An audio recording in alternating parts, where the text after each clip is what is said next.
My own mother abandoned me at the airport when I was just 15. She left me there to enjoy a luxurious vacation with her new husband and his children. "You can figure it out," she shrugged. And I did. I called my estranged father, who arrived in a private jet. When she got back, she found my room empty and a legal notice waiting. My name is Blanche, and I was 15 when my mother abandoned me at the airport. I still vividly recall the casual shrug as she handed me $200 and walked away with her new husband and his kids. That moment at gate 24 shattered everything I thought I knew about family and love. What I never expected was how that devastating betrayal would lead me to discover the truth about my past and ultimately change my life forever. Before I tell you how I went from being abandoned at gate 24 to finding my true family, trust me, you will want to stick around for what happened when my mother returned to find my room completely empty. My early childhood memories with my mother were mostly happy ones. I remember weekend trips to the local park where she would push me on the swings until my stomach fluttered with excitement. On my 6th birthday, she baked a lopsided chocolate cake and decorated our tiny apartment with handmade paper streamers. We didn't have much, but we had each other. And back then, that seemed like enough. Everything changed when I was 8 years old. I came home from school one day to find my parents sitting stiffly on opposite ends of our worn couch. The air felt heavy with tension as they explained they were getting a divorce. The explanation was minimal, a generic, sometimes adults stop loving each other, that left me with more questions than answers. I remember crying myself to sleep that night, clutching my stuffed rabbit as the muffled sounds of their arguments filtered through my bedroom wall. My mother received primary custody, and my father quickly faded from my life. Weekends with him dwindled from every other weekend to once a month, then to occasional phone calls that became increasingly awkward and brief. By the time I was 10, he was little more than a name on my birth certificate and a fading memory. Life as a single-parent household wasn't easy. My mother worked 2 jobs to keep us afloat, waitressing during the day and cleaning office buildings at night. I became accustomed to microwave dinners and letting myself into our apartment with the key I wore on a string around my neck. Despite the financial struggles, there was a certain stability in our routine. I understood the rules, knew what was expected of me, and never doubted that I was the center of my mother's world. When I was 13, everything changed again. My mother met Richard at the restaurant where she worked. He was a wealthy businessman who left extravagant tips and asked for her section whenever he dined there. I still remember the first time she mentioned him. Her cheeks flushed with excitement as she described his expensive suit and the way he looked at her like she was someone special. Their romance progressed with whirlwind speed. Within 6 months, Richard had proposed with a diamond ring so large it looked comically out of place on my mother's work-worn hand. Before I had time to adjust to the idea of having a stepfather, we were moving into his sprawling suburban mansion, complete with a pool, home theater, and more bathrooms than I could count.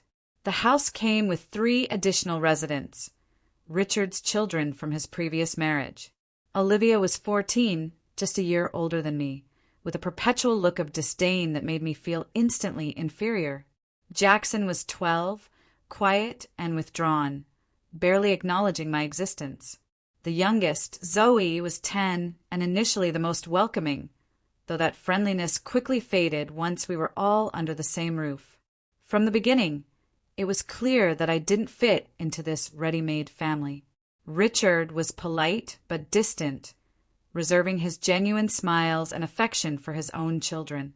Family dinners became exercises in discomfort as Richard and my mother discussed private schools, country club memberships, and vacation homes, topics from a world I had never been part of. When I spoke, my comments about school or books were met with polite nods before the conversation shifted back to the stepchildren's accomplishments in tennis, debate club, or piano recital. What hurt most was watching my mother transform. The woman who had once cut coupons and shopped clearance racks now spoke knowledgeably about designer brands and exclusive restaurants. She colored her hair, whitened her teeth, and began referring to our previous life as the struggle years with an uncomfortable laugh whenever Richard's friends were around. It was as if she was shedding her old skin, and along with it, the parts of herself connected to me. I tried desperately to fit in with my new step-siblings. I offered to help Olivia with her math homework, complimented Zoe's artwork, and asked Jackson about his video game collection. My attempts were met with cool politeness at best and outright rejection at worst. One particularly painful memory was overhearing Olivia tell her friends on the phone that her dad's new wife came with baggage, meaning me. As summer approached, Richard announced a family vacation to Bali. 2 weeks at an exclusive resort with private villas and personal butlers. Despite the growing distance between my mother and me, I felt a surge of excitement. Perhaps this trip would be a chance to finally bond with my new family, away from the pressures of school and everyday life. My hopes were quickly dampened when my mother took the stepchildren shopping for new vacation clothes but didn't include me. When I asked why, she casually mentioned that I had plenty of clothes already, despite the fact that most of mine were from our life before Richard. I ended up using the money I had saved from babysitting to buy myself a new swimsuit, a modest blue one-piece that paled in comparison to the designer bikinis Olivia and Zoe would be bringing. A week before the trip, I overheard a concerning conversation between my mother and Richard. They were in their bedroom with the door slightly ajar, unaware that I was passing by on my way to the kitchen. "What about the arrangements for Blanche?"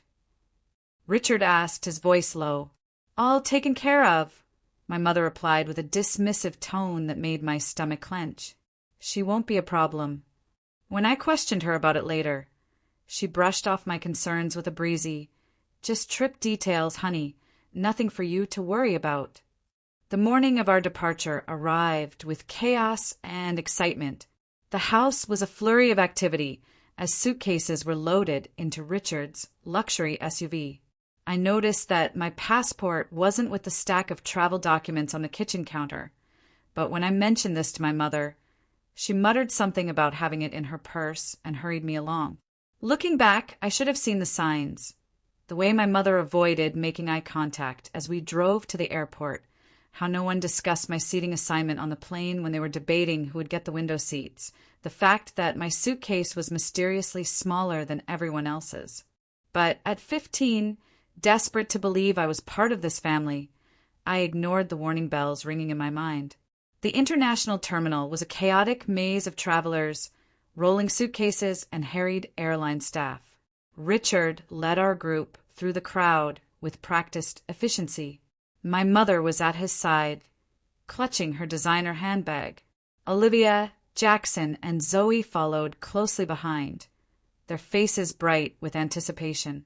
I trailed at the back, struggling to keep up while rolling my small suitcase. When we reached the check-in counter, Richard presented the passports and confirmation details to the airline attendant. I noticed he handed over 5 passports, not 6. A knot formed in my stomach as I watched boarding passes being distributed to each family member except me. "Excuse me," I said, stepping forward. "I think you forgot my boarding pass." The airline attendant looked confused. "I only have 5 passengers listed for this reservation."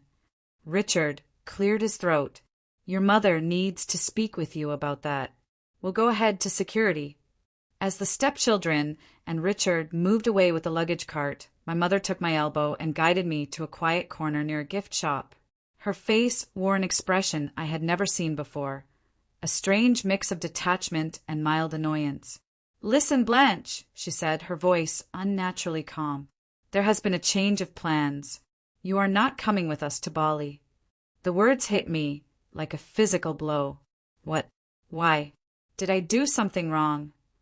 She sighed, glancing over at Richard and the children waiting by the security line. "Richard thinks this should be a trip just for us and his kids, a chance to really bond as a family." "But I'm family too," I protested, my voice cracking. "I'm your daughter." "Don't make a scene," she hissed, digging into her purse. She pulled out a wad of cash and pressed it into my hand. "Here's $200. You can figure it out." Just take an Uber home. I stared at the money in disbelief. You're leaving me at the airport alone? I don't even have a house key. She gave that casual shrug that would haunt my dreams for years to come. Mrs. Peterson next door has the spare. You'll be fine. You're mature for your age. Tears welled in my eyes as the full reality of what was happening crashed over me. Mom, please. You can't do this. Richard is waiting, she said, glancing nervously toward the security checkpoint. This vacation is important for our future, Blanche. Sometimes we all have to make sacrifices. A sacrifice would be giving up a concert ticket or postponing a shopping trip, I said, anger finally breaking through my shock. This is abandonment. She flinched at the word, but quickly composed herself. Don't be so dramatic. It's just 2 weeks. The refrigerator is stocked, and I left money for pizza in the kitchen drawer. She leaned in and planted a quick, dry kiss on my forehead. I'll call you when we land. With that, she turned and walked away, her designer heels clicking on the airport tile as she rejoined Richard and the stepchildren. I watched in stunned silence as they proceeded through security. My mother never once looked back. Olivia caught my eye briefly and smirked before they disappeared from view. I stood rooted to the spot, the $200 clutched in my trembling hand. Around me, the airport continued its normal rhythm. Travelers rushing to destinations, families hugging goodbye, airline announcements echoing overhead. But for me, time seemed to stop as the magnitude of my mother's betrayal sank in. The tears came without warning, hot and fast, streaming down my face as I sank onto a nearby bench. A few passers-by gave me curious or concerned glances, but no one stopped. In an airport, a crying teenager was just another piece of the landscape, easily overlooked and quickly forgotten. I spent the next hour in a daze, watching the departure board as their flight status changed from boarding to departed. Each update was another twist of the knife. I tried calling my mother's cell phone repeatedly, but the calls went straight to voicemail. My text messages showed as delivered, but remained unanswered. Having fun at the airport. I finally texted, anger temporarily overwhelming hurt. Hope abandoning your child was worth the first-class upgrade. No response came. Not that I really expected one. By now, my mother would be settling into her seat, perhaps sipping champagne next to Richard, relieved to have shed the burden of her previous life, including me. As afternoon stretched into evening, my situation became increasingly precarious. An airport security officer approached me as I sat in the food court, nursing a soda I had purchased to justify occupying the table. "Everything okay, miss?" he asked, his expression a mix of suspicion and concern. "You've been here for several hours now." "I'm waiting for my ride," I lied, avoiding his eyes. "They got stuck in traffic." He seemed unconvinced but nodded and moved on after advising me not to leave my bag unattended. I felt a new wave of humiliation wash over me. How could I admit that my own mother had abandoned me? The words stuck in my throat, held back by a combination of shame and lingering loyalty. As the evening crowds thinned and the airport shops began closing their security gates, the reality of my situation became impossible to ignore. The $200 wouldn't last long, and even if I made it back to the house, I'd be alone for 2 weeks with no transportation and limited funds. I found myself in the airport bathroom, splashing cold water on my swollen face and trying to formulate a plan. The girl in the mirror looked like a stranger, her eyes red-rimmed and haunted. In that moment, I understood that something fundamental had changed. The invisible thread that had connected me to my mother, the basic trust that she would always protect me, had been irreparably severed. 6 hours had passed since my mother walked away. I had migrated from bench to bench throughout the terminal, watching families and couples embarking on adventures together. Each passing hour deepened my sense of isolation. My phone battery was running low, adding yet another layer of anxiety to my situation. Around 8 o'clock in the evening, I made my way to an airport restaurant that was still open. I sat at the counter, ordering the cheapest item on the menu, a side of fries, to conserve my limited funds.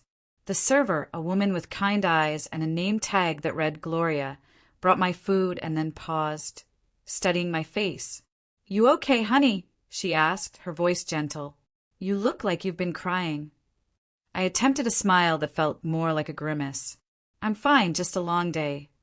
She didn't press further, but returned a few minutes later with a chocolate milkshake that I hadn't ordered.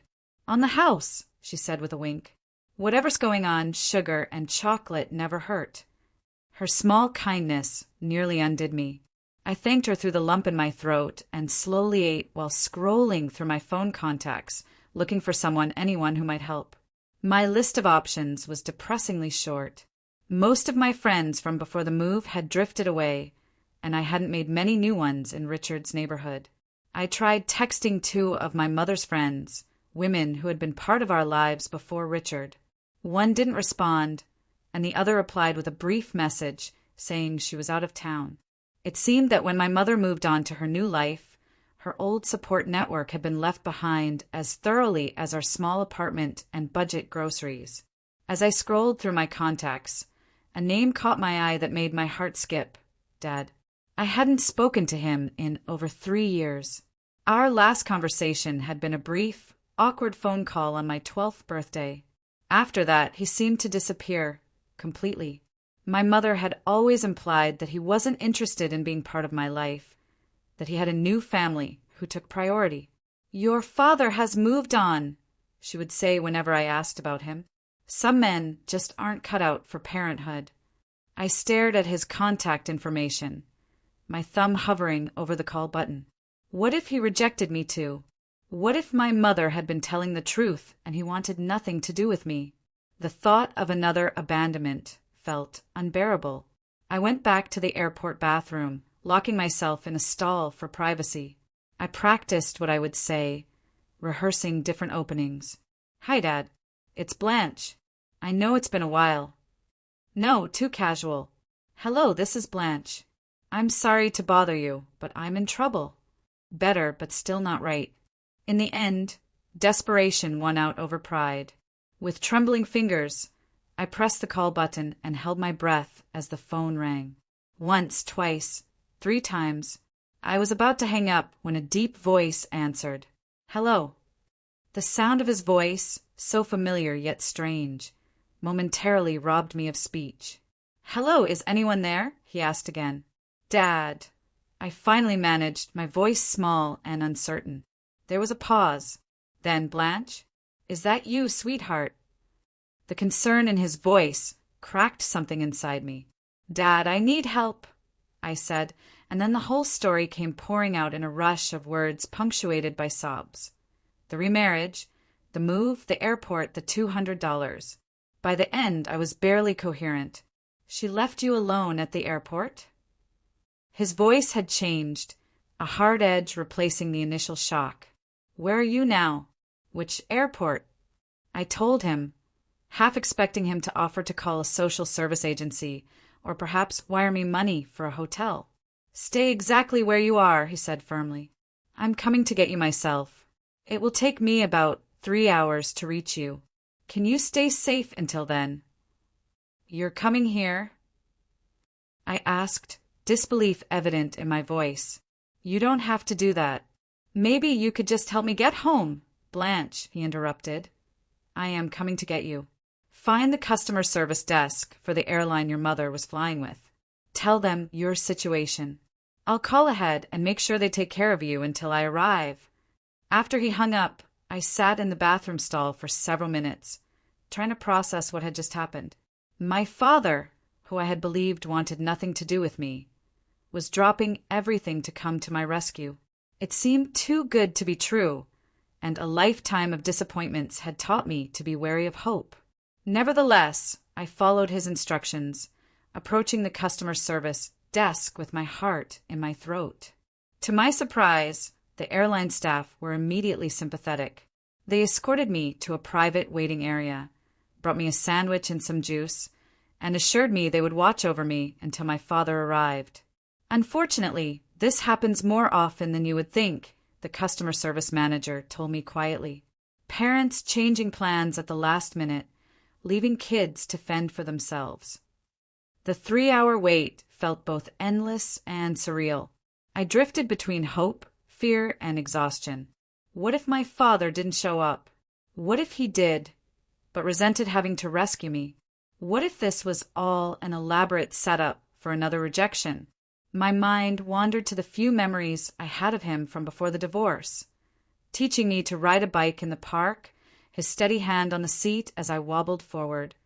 Reading bedtime stories in a different voice for each character. A Christmas morning when he had built me a dollhouse, his face lighting up at my delight. If he had loved me, then why had he disappeared from my life? Why had he never fought to see me? The question swirled in my tired mind as the minutes ticked by. Just as I was beginning to doze off in the uncomfortable airport chair, a voice came over the PA system. "Attention, please. Will Blanche Williams please come to the information desk? Blanche Williams to the information desk, please." My heart leapt into my throat as I gathered my small suitcase and followed an airline employee who had come to escort me. Instead of heading to the main terminal, however, we walked through a series of corridors and security checkpoints until we reached what appeared to be a private terminal section. "Your father has arranged for you to meet him here," the employee explained as we approached glass doors leading to the tarmac. That was when I saw it, a sleek private jet with stairs descending from its door. And walking down those stairs was a tall man in a business suit, his familiar profile causing my breath to catch. My father looked different than I remembered. His dark hair was now streaked with silver at the temples, and he carried himself with a confidence I didn't recall from childhood. But his eyes, when they found mine, were exactly as I remembered, kind and crinkled at the corners. For a moment, we both froze, taking each other in across the distance. Then he strode forward, closing the gap between us in seconds. He stopped just short of embracing, the uncertainty written across his features. "Blanche," he said, his voice thick with emotion. "I can't believe it's really you." I didn't know what to say or do. Part of me wanted to throw myself into his arms like the little girl who used to greet him at the door. Another part, the wounded teenager who had felt abandoned by both parents, held back. He seemed to sense my hesitation. "I'm so sorry," he said quietly, "for everything. For not being there. For not fighting harder to stay in your life." Something in his sincerity broke through my defenses. The tears I thought had been exhausted hours ago returned with new force. "She said you didn't want to see me any more," I choked out. "That you had moved on." His face darkened. That was never true. Not for a single day. He tentatively opened his arms, and this time I didn't hesitate, stepping into his embrace and letting out years of pent-up grief against his shoulder. We stood like that for several minutes, both of us overcome with emotion. When we finally separated, he kept one arm around my shoulders as he guided me toward the waiting plane. "Let's get you out of here," he said gently. "We can talk properly once we're in the air." The interior of the private jet was unlike anything I had ever experienced. Plush leather seats, polished wood tables, and soft lighting created an atmosphere of quiet luxury. A flight attendant greeted us warmly and offered me a selection of drinks and snacks. As we settled into seats facing each other, I couldn't help but stare at my father in wonder. "Is this your plane?" He smiled, a hint of embarrassment crossing his features. "The company's, technically. I'm the CEO of Horizon Tech now." "CEO?" I echoed in disbelief. My mother had always described him as struggling financially, barely able to make child support payments. "It's been a successful few years," he said simply, then leaned forward, his expression growing serious. "Blanche, I need you to know something. I've been trying to contact you for years. Birthday cards, Christmas gifts, phone calls, all of it. When your mother remarried and moved, I lost track of you completely. I hired private investigators who couldn't find your new address. I filed motions with the court that were somehow lost or delayed. My mind reeled as the implications of what he was saying sank in. She kept you away from me on purpose. He nodded, pain evident in his eyes. I've been sending child support and additional money every month since the divorce. Money you never saw, I take it. I thought of the second-hand clothes, the times we had eaten ramen noodles for days straight, my mother's constant complaints about financial struggles. We were always broke, I whispered. She said, you barely paid child support. My father opened his briefcase and removed a folder, handing it to me. Inside were copies of cash checks, court documents, and records of attempted communications, all neatly organized by date. The evidence of his efforts and my mother's deception was overwhelming. I don't show you this to hurt you, he said gently, but you deserve to know the truth. As the plane took off, carrying me away from the airport where my mother had abandoned me, I felt strangely weightless, as if I were shedding years of misunderstandings and manipulations with each passing mile. My father explained that he lived in Seattle now, running the tech company he had helped found shortly after the divorce. What had begun as a small startup had grown into a major player in the industry, bringing him success he had never anticipated. I kept your room ready, he said, a touch of embarrassment coloring his voice. All these years just in case. The flight passed quickly as we began the delicate process of getting to know each other again. There were awkward pauses and moments of overwhelming emotion. But underneath it all was a current of genuine connection that felt both new and familiar. When we landed, a car was waiting to take us to his home. I pressed my face to the window as we drove through upscale neighborhoods before turning onto a private drive that wound up a hillside. The house that came into view took my breath away, a modern structure of glass and stone perched on a cliff overlooking the ocean. Home sweet home, my father said, watching my reaction with a mix of pride and nervousness. I hope you'll be comfortable here. A woman named Linda greeted us at the door. I initially tensed, wondering if she was my father's wife, but he quickly introduced her as his executive assistant who had helped prepare for my arrival. I've set up the blue bedroom for Blanche, she told my father. Fresh towels in the ensuite bathroom, and I stocked the kitchen with groceries. The security team has been updated to include her in the household. My father thanked her, and she departed with a warm smile in my direction. He then gave me a tour of the house, each room more beautiful than the last. When we reached what would be my bedroom, I stopped short in the doorway, overwhelmed by the thoughtfulness evident in every detail. The room was painted a soft blue with large windows overlooking the water. A plush, queen-sized bed dominated one wall, while a desk, bookshelf, and comfortable reading chair created a perfect study nook by the window. But what caught my eye was the collection of items on the dresser. Are those? I moved closer, unable to complete the question. My father nodded, his expression tender. Birthday and Christmas presents. Every year since I lost contact with you, I couldn't deliver them, but I couldn't bear not to buy them either. Arranged chronologically were gifts appropriate for each age I had been, still in their original wrapping paper. Beside them sat a photo album labeled simply Blanche. With trembling hands, I opened it to find what few photos my father had managed to collect of me growing up. School pictures my mother must have sent during the early years after the divorce, a newspaper clipping of me receiving an academic award in 6th grade, a blurry photo that appeared to have been taken from a distance of me leaving my old school. You really did try to stay in my life, I whispered, the reality finally sinking in. Every single day, he replied, his voice rough with emotion.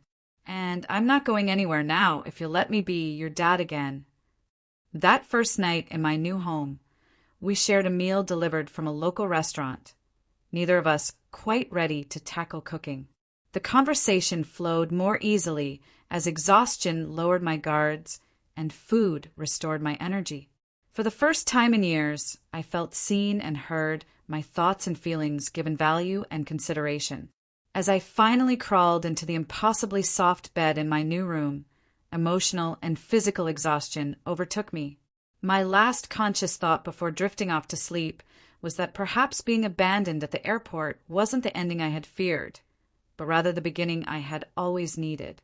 I awoke the next morning momentarily disoriented. The unfamiliar softness of the bed and the sound of waves breaking against the cliff below confused me. Then the events of the previous day came rushing back, and I sat up, taking in my new surroundings in the clear light of morning. The room was even more beautiful than it had appeared last night. Sunlight streamed through the large windows, casting patterns across the pale blue carpet. I ran my fingers over the soft duvet, marveling at the contrast between this luxury and the life I had known. After showering in the ensuite bathroom, which featured a rainfall showerhead and more toiletries than I had ever owned, I dressed in yesterday's clothes and ventured downstairs. I found my father in the kitchen, attempting to make pancakes with limited success. "Good morning," he said, looking up with a smile that turned sheepish as he gestured to the misshapen pancake in the pan. "I thought I'd make breakfast, but it seems my cooking skills haven't improved since you were little." The memory surfaced unbidden. Sunday mornings when he would attempt pancakes while my mother slept in. They were always oddly shaped, sometimes burned, but he'd served them with such pride that I never complained. "I remember your pancakes," I said, sliding onto a stool at the kitchen island. "You used to make smiley faces with chocolate chips." His face lit up. "You remember that? You were so young." "Something stick with you," I replied, accepting the plate he offered. Despite their appearance, the pancakes tasted good, and the normality of sharing breakfast helped ease the awkwardness between us. After we ate, my father gave me a proper tour of the house and grounds. The property was expansive, with manicured gardens leading down to a private beach access. Inside, the house featured a home gym, a theater room, and an office with views that would make concentration impossible for most people. "I have some people I'd like you to meet today," he said as we returned to the main living area, "if you feel up to it." An hour later, I found myself sitting across from a distinguished woman in her 50s who introduced herself as Judith Bennett, family law attorney. "What your mother did constitutes abandonment under the law," she explained, her tone professional but kind. "Leaving a minor without proper care arrangements is illegal. Additionally, there appears to be financial misconduct regarding the child support payments your father has been making." I shifted uncomfortably in my seat. "I don't want to get my mom in trouble. You just want to be safe and secure," Judith finished for me. "I understand, but we need to establish legal protection for you, especially if you wish to remain with your father." My father, who had been quietly listening, leaned forward. "Blanche, the choice is ultimately yours, but I want you to know that I am prepared to seek full custody if that is what you want." The idea was simultaneously terrifying and liberating. "Can I really choose?" "You're 15, Judith said. "The court gives significant weight to the preferences of children your age, especially in cases involving abandonment or neglect." After the attorney left, my father showed me his office, where he had meticulously documented every attempt to maintain contact with me. There were copies of court filings seeking visitation, records of calls to my mother that went unanswered, and even emails to my school that had apparently never reached me. "She threatened legal action if I tried to contact you directly," he explained, showing me a letter from my mother's attorney dated 3 years ago. "She claimed I was harassing her and causing you emotional distress." Each revelation was another piece of the puzzle, completing a picture of deliberate separation that made my heart ache. Why would she do this? Just to keep you away from me? My father sighed. "I think it was more complicated than that. After the divorce, your mother struggled financially, which was partly my fault. I hadn't yet achieved success in my career. I think when the company took off and my financial situation improved dramatically, it was easier for her to maintain the narrative that I was uninvolved than to explain why she had kept us apart. 2 days after my arrival, As I was beginning to settle into a tentative routine with my father, my mother finally called. I stared at her name on my phone screen, a maelstrom of emotions rendering me temporarily paralyzed. "You don't have to answer," my father said gently, noticing my distress. After 4 rings, the call went to voicemail. A minute later, a notification appeared, indicating she had left a message. With trembling fingers, I pressed play and put the phone on speaker. "Blanche, honey, there seems to have been a terrible misunderstanding." My mother's voice emerged, falsely bright. "I thought you understood the plan was for you to stay home during our trip. Richard felt it would be good for you to have some independence, and I agreed. I didn't abandon you, sweetie. That's such a harsh word. Call me back so we can clear this up. The resort Wi-Fi is spotty, but I'll try to check my messages. Love you." The blatant rewriting of reality made my stomach churn. There had been no plan for me to stay home, no discussion of independence. She had abandoned me without warning and was now attempting to gaslight me into doubting my own experience. "Classic," my father muttered, shaking his head. "She hasn't changed at all." I decided not to return the call. Instead, with the support of Judith Bennett and my father, I made the decision to stay in Seattle permanently. The attorney began the process of filing for a change in custody, gathering evidence of my mother's abandonment and financial misconduct. With the immediate legal matters in motion, my father turned his attention to practical concerns. "You need clothes, school supplies, whatever personal items you want," he said. "We can go shopping today if you feel up to it." The shopping trip was surreal. Accustomed to thrift stores and clearance racks, I was overwhelmed by my father's insistence that I choose whatever I liked without checking price tags. By the end of the day, I had a new wardrobe, a laptop for schoolwork, and a phone with unlimited data, a sharp contrast to the restricted plan my mother had grudgingly provided. That evening, sitting on the deck overlooking the ocean, my father and I had our first truly deep conversation about the divorce and the years of separation. "Why did you and Mom split up?" I asked the question that had haunted me since I was 8 years old, finally finding voice. He was quiet for a long moment, gathering his thoughts. "The simplest answer is that we wanted different things from life. Your mother wanted financial security and social status above all else. When my first business venture failed, she saw me as a disappointment rather than a partner facing temporary setbacks." "And you?" I prompted. "I wanted a true partnership, someone who would weather the storms with me, not abandon ship at the first sign of rough waters." He looked at me, his eyes sad. "I never wanted to leave you, Blanche. That was the hardest part. Your mother used her custody rights as a weapon, gradually restricting my access until I was effectively cut out of your life. As the days passed, we made plans for my future. My father contacted the best private school in Seattle, arranging for me to start when the fall semester began. A child psychologist was engaged to help me process the abandonment and years of manipulation. Slowly, I began to envision a life where I was valued and supported rather than merely tolerated. 1 week after my arrival in Seattle, my father and Judith Bennett suggested it was time to retrieve my belongings from my mother's house.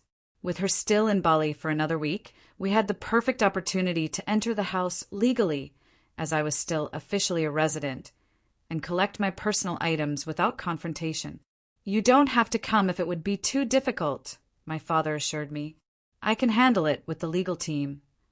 But I knew this was something I needed to do myself, a necessary step in closing this chapter of my life. "I want to go," I said firmly. "There are things there that matter to me." The decision made, we began planning the trip with the precision of a military operation. Flights were booked, legal documents prepared, and a moving company engaged to transport my belongings. As the date approached, I found myself drafting and redrafting a letter to leave for my mother, trying to find words to express the depth of her betrayal and my decision to forge a new path. 3 days before my mother was scheduled to return from Bali, my father and I, accompanied by Judith Bennett and her assistant, arrived at the house I had shared with my mother and Richard's family. Using my key, I opened the front door to find the house exactly as it had been left, eerily silent and undisturbed. Walking into that space as essentially a visitor was a disorienting experience. Familiar surroundings suddenly felt foreign, as if I were seeing them through new eyes. The photographs on the walls, I noticed for the first time, featured primarily Richard and his children, with my mother occasionally included. There were almost no images of me, and none at all of me with my mother. "Where is your room?" my father asked quietly, his hand a reassuring presence on my shoulder. I led him upstairs to the smallest bedroom at the end of the hall, the one furthest from the master suite. Opening the door revealed my modest space, neat but impersonal, lacking the touches of indulgence visible in the stepchildren's rooms that we had passed. "This was your room." My father's voice held a note of disbelief as he took in the basic furnishings and lack of decorative elements. "It's fine," I said automatically, the defensive response ingrained after years of being told I should be grateful for what I had. His expression softened. "No, sweetheart, it's not fine. You deserved better." With the help of the movers, we began the process of packing my belongings. Clothes went into wardrobe boxes, books and school supplies into smaller cartons. I was selective about what I took, leaving behind anything that had been gifts from my mother or Richard, taking only what truly belonged to me or held sentimental value. As I cleared my desk drawers, I found a box of keepsakes I had almost forgotten, pushed to the back of the bottom drawer. Inside were photos from before the divorce, a few birthday cards my father had sent in the early years after the separation, and a small teddy bear he had given me on my 5th birthday. "You kept these," he said, his voice thick with emotion as I showed him the mementos. "I never really believed she was telling the truth about you not caring," I admitted. "Not completely." In my closet, behind a row of shoes, I discovered something that made my blood run cold. A stack of envelopes bound with a rubber band, all addressed to me in my father's handwriting. With shaking hands, I opened the first one to find a birthday card for my 13th birthday containing a heartfelt message and a gift card that had never been used. One by one, I opened the envelopes, each containing evidence of my father's continued efforts to remain in my life, efforts my mother had deliberately hidden from me. Cards for every birthday and Christmas, a letter explaining his new address and phone number when he moved to Seattle, photos of him at his company headquarters with a note saying he hoped I would visit someday. "She kept all of these from me," I whispered, tears streaming down my face. "All this time, I thought you had forgotten about me." My father pulled me into a tight embrace. "Never, not for a single day." As the movers continued their work, I wandered into my mother's home office, drawn by a need to understand why she had gone to such lengths to separate me from my father. Judith had advised that personal documents related to me were legally mine to take, so I began searching through the filing cabinet. In a folder labeled Divorce, I found financial records that confirmed what my father had told me. Monthly child support payments far larger than what my mother had claimed to receive had been deposited regularly into an account I had never known existed. There were also court documents showing my father's repeated petitions for visitation, all opposed by my mother with various fabricated excuses. Most damning of all was a draft of a letter to her attorney, dated around the time she met Richard, outlining a strategy to minimize the father's influence as she integrated into her new partner's life. I was referred to as a complication that needed to be managed carefully to ensure Richard's continued interest. By late afternoon, the packing was complete. As the movers loaded the last of the boxes into their truck, I sat at my now empty desk and wrote the letter I had been composing in my mind for days. "Dear Mom," it began, the formality of mother feeling too distant, the warmth of mommy impossibly out of reach. I poured out my feelings of betrayal, not just from the airport abandonment, but from years of being made to feel like an inconvenience. I explained that I had found the hidden letters and financial records, that I knew the truth about her systematic campaign to keep my father from me. "I am choosing to live with Dad now," I wrote near the end, "not as revenge, but because I deserve to be somewhere I am wanted and valued. I hope someday you will understand the damage your choices have caused, not just to me, but to yourself. Despite everything, I don't hate you, but I need to love myself enough to leave. I placed the letter on the stripped mattress of what had been my bed, the white paper stark against the bare blue sheet. As a final touch, I left the house key beside it, a symbolic relinquishment of my place in this household. Walking out of that house for the last time, I felt a complex mixture of grief, relief, and resolution.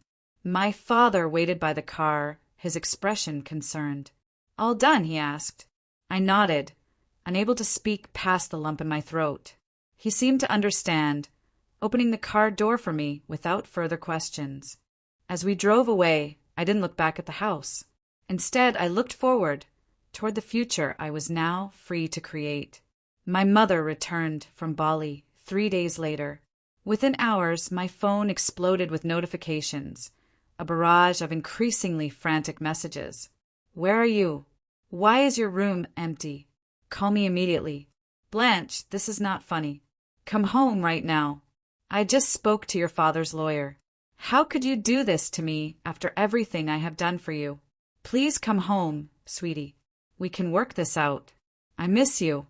The messages cycled through anger, manipulation, and false contrition in a predictable pattern. I showed them to my father and Judith, who advised me not to respond until the legal proceedings were further along. A week after her return, my mother showed up unannounced at my father's house, having somehow obtained the address. The security system alerted us to her presence at the gate, her luxury SUV visible on the monitor as she repeatedly pressed the intercom button. "You don't have to see her," my father assured me. "We can have security turn her away." But I knew this confrontation was inevitable and perhaps necessary. "I'll talk to her, but I want you and Judith there too." My mother's face when the front door opened was a study in conflicting emotions. Relief at finding me battling with outrage at the situation. She wore an expensive sundress and designer sunglasses pushed up into her perfectly highlighted hair, the picture of affluent suburbia. "Blanche, thank God!" she exclaimed, stepping forward as if to embrace me.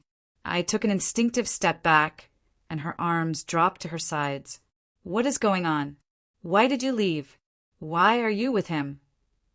The last word was infused with such venom that I flinched. "Perhaps we should continue this conversation inside," my father suggested, his voice calm but firm.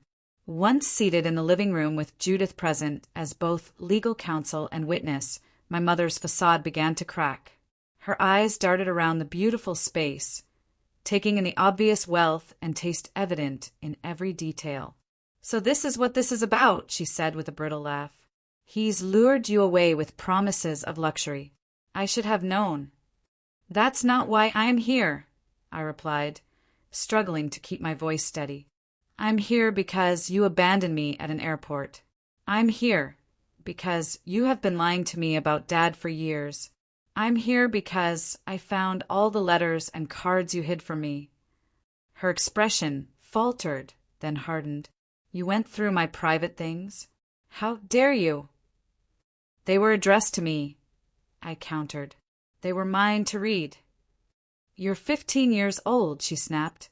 "Everything under my roof belongs to me, including your correspondence. I was protecting you from his inconsistency, his broken promises." My father, who had been silently observing, finally spoke.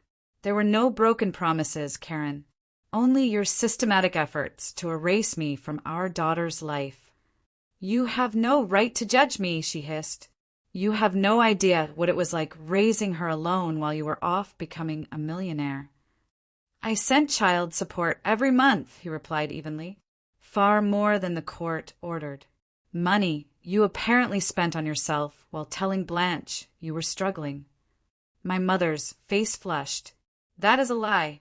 I sacrificed everything for her, including abandoning her at an airport so you could vacation with your new family," Judith interjected, her professional tone making the accusation even more damning. For a moment, my mother seemed at a loss for words. Then her eyes narrowed as she turned back to me. I didn't abandon you. I gave you an opportunity for independence. If you had just gone home as instructed, none of this drama would have been necessary. The blatant rewriting of reality made my chest tight with anger. You left me alone at an international airport with $200 and no house key. You didn't tell me to go home until you were walking away. You didn't answer my calls or texts. How is that an opportunity? You're twisting what happened, she insisted, though her voice had lost some of its conviction. My father leaned forward. Karen, we have security footage from the airport. We have witness statements from airline staff. And we have the text messages you sent Blanche after the fact, trying to cover your tracks. The color drained from my mother's face. You're building a case against me? You want to take my daughter and throw me in jail too, after everything we meant to each other. This is not about punishment, Judith explained. This is about establishing what is in Blanche's best interest going forward. She has expressed a clear desire to live with her father, and given the circumstances, the court is highly likely to honor that wish. My mother's composure crumbled entirely, then tears streaming down her face as she turned to me. Blanche, please. I made a mistake. I was wrong. But you can't leave me for him. We are a family. We stopped being a family when you decided Richard and his children were more important than me, I said quietly. Maybe even before that, when you started lying about Dad. It wasn't like that, she protested weakly. Then what was it like? I asked. Help me understand why you would hide Dad's letters, lie about child support, and then abandon me for a vacation. She opened her mouth, then closed it again, apparently unable to formulate a justification even she could believe. Finally, she whispered, Richard thought it would be better if you stayed home. He said the resort was really for adults and his children who were used to that lifestyle. I was afraid of losing him. The raw honesty was somehow more painful than her earlier attempts at manipulation. So you chose him over me. I chose financial security, she countered. Do you have any idea what it is like to be a single mother with no money? Richard offered us a better life. He offered you a better life, I corrected. I was just excess baggage. Before she could respond, the front door opened, and Richard himself strode in, his face tight with anger. Karen, this has gone on long enough. Get in the car now. My father stood immediately. How did you get past security? Richard ignored him, focusing on my mother. I told you not to come here. You're just making things worse. Our lawyer said not to have any contact.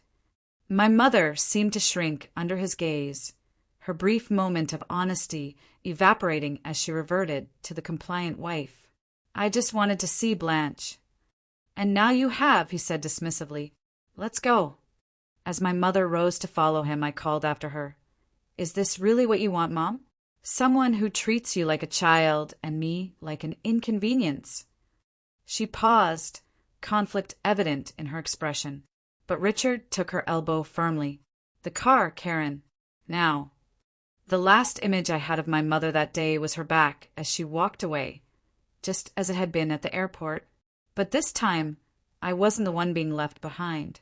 In the aftermath of that confrontation, my father's legal team filed for a restraining order after Richard attempted to enter the property again the following day. The court granted the order, and a temporary custody arrangement was put in place pending a full hearing. The hardest part was accepting that my mother had chosen her new life over me, not just once at the airport, but repeatedly over the years with each hidden letter and each lie about my father. The girl who had once believed she was the center of her mother's world had to confront the painful reality that she had been at best an afterthought. The months following my mother's dramatic visit were challenging but transformative. Adjusting to life with my father involved creating new routines, establishing boundaries, and learning to trust that his presence in my life was permanent. I began seeing Dr. Eleanor Wilson, a therapist specializing in adolescent trauma and parental abandonment. Our weekly sessions provided a safe space to process the complex emotions surrounding my mother's betrayal and the years of manipulation. "What you are feeling is entirely normal," Dr. Wilson assured me during one particularly difficult session. "Anger, grief, relief, guilt, they can all coexist. Healing is not linear." With her guidance, I began to understand that my mother's actions reflected her own brokenness rather than my worth. This realization didn't excuse what she had done, but it helped me carry the burden with less self-blame. "People who are whole do not abandon their children," Dr. Wilson explained. "Your mother's choices speak to her limitations, not yours." My father enrolled me in Westlake Academy, one of Seattle's premier private schools, for my sophomore year. The transition was both exciting and intimidating. After years of being the outsider in Richard's home, I was wary of forming new connections, but to my surprise, I found myself making genuine friends for the first time in years. Zoe and Aiden, twins who shared my love of literature, adopted me into their friend group with an ease that felt almost suspicious at first. Haley, a gifted artist who recognized my tentative attempts at sketching, offered to teach me proper techniques during lunch periods. Slowly, I began to lower my defenses, allowing these new friends glimpses of my true self. "You're different from when you first came here," Zoe commented one afternoon as we walked home from school. "Less guarded." "I guess I'm learning that not everyone has an agenda," I replied, the insight surprising even me. Building a relationship with my father was a delicate dance of rediscovery. We were simultaneously getting to know each other as we were now and reconciling memories of who we had been. Sometimes the past and present aligned perfectly, like when he remembered my childhood love of stargazing and installed a telescope on the deck. Other times, the years of separation created unexpected gaps, moments of disconnect that reminded us of all we had missed. "I wish I had been there for your first day of middle school," he said one evening as we looked through photos I had brought from my mother's house. "Your science fair projects, your first crush. We can't get those years back," I told him, surprising myself with the role reversal, me comforting him. "But we have now and the future." He squeezed my hand, his eyes suspiciously bright. "When did you get so wise?" "Trauma has its benefits," I joked, the dark humor a sign of my gradual healing. 6 months after I moved in with my father, the court granted him full legal custody. My mother, represented by an expensive attorney Richard had hired, fought the decision initially but eventually agreed to the arrangement.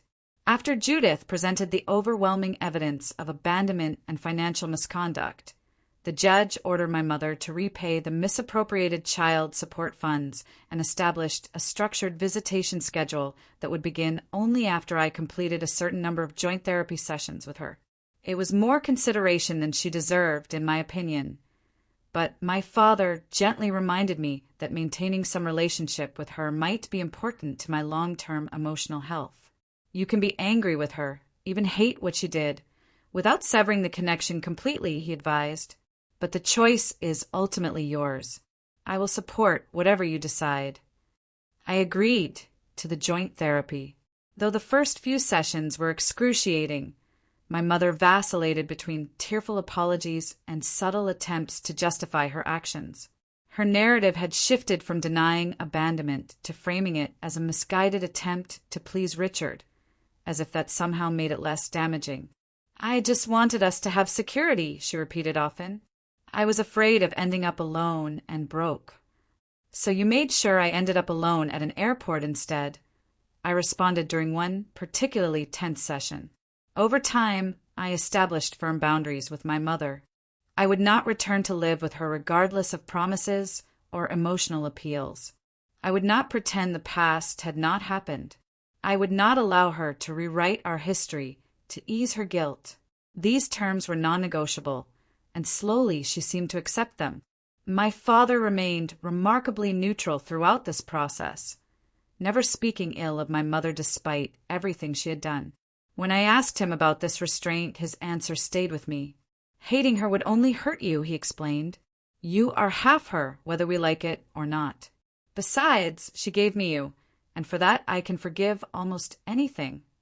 The first holiday season with my father and his extended family, grandparents and cousins I barely remembered, was a revelation.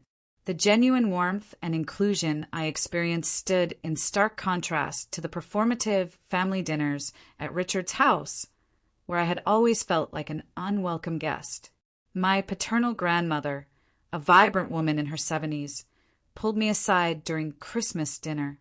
"You have your father's resilience," she told me, her eyes crinkling with affection, and his heart. "But that spark, that fire when you talk about things that matter to you, that is all your own." High school graduation came 3 years later, my father beaming with pride as I delivered the valedictorian address. My mother attended, sitting awkwardly in the row behind my father and his parents. Our relationship had evolved into something cordial, if not close, built on careful honesty rather than the false harmony she would have preferred. College took me to the East Coast, where I pursued a degree in psychology with a minor in family law. The distance from both parents allowed me to define myself beyond the dynamics of their divorce and the drama of my teenage years. I discovered passions and strengths I might never have recognized had my life continued on its previous path. In my junior year, I interned with a nonprofit organization supporting children of divorce, using my experience to help others navigate similar challenges. This work eventually led to my career path, developing programs for family courts to better consider children's needs during custody proceedings. The journey toward forgiveness was long and nonlinear. Some days, the memory of my mother's casual shrug as she abandoned me at the airport still had the power to steal my breath. Other days, I could acknowledge her humanity, her flaws, and her limited capacity with compassion rather than bitterness. Forgiveness doesn't mean what happened was okay, my therapist had explained years earlier. It means you're choosing not to let it consume your future. On my 25th birthday, I wrote my mother a letter expressing this hard-won understanding. "I have learned that people can only give what they have within themselves to give," I wrote. "Your capacity for unconditional love was damaged long before I came along. Recognizing this has freed me from expecting what you could never provide." Her response was surprisingly self-aware. "You deserved better than what I could be as a mother," she wrote back. "I am sorry for that every day." When I married at 28, my father walked me down the aisle with tears in his eyes. "From the moment you called me from that airport, all I wanted was to see you happy and whole," he whispered before giving my hand to my soon-to-be husband. "Look at you now." My mother attended the wedding with her new partner, Richard, long gone after their eventual divorce. She participated appropriately, but without attempting to claim credit for the woman I had become, a restraint that reflected her own growth over the years. As I built my own family, I carried forward the lessons from both parents, a roadmap of what to emulate and what to avoid. From my father, I learned the patient persistence of true love and the courage to begin again after loss. From my mother, I learned the importance of self-sufficiency and the danger of placing status above authentic connection. The airport abandonment, which once defined me, gradually became just one chapter in a much longer story. A pivotal moment, certainly, but not the conclusion. In an unexpected way, being left behind had propelled me forward, forcing me to discover strengths I might otherwise never have recognized. Sometimes I wonder what would have happened if my mother had taken me to Bali that day, if she had chosen me over Richard's preferences. Would I still be caught in the cycle of seeking her conditional approval? Would I have discovered my father's unwavering love? Would I have found my voice and purpose? These questions have no answers, of course. Life offers no parallel versions to compare with the path we actually walk. All I know with certainty is that families are defined not by biology or legal documents, but by the consistent choice to show up, to value, to prioritize one another. My father taught me that. My mother, in her absence, confirmed it. If you have ever felt abandoned or betrayed by someone who should have protected you, know that your worth was never determined by their failure. Their limitations are not your destiny. Family can be found and created in unexpected places if you remain open to connection even after heartbreak. Thank you for listening to my story. Take care. Good luck.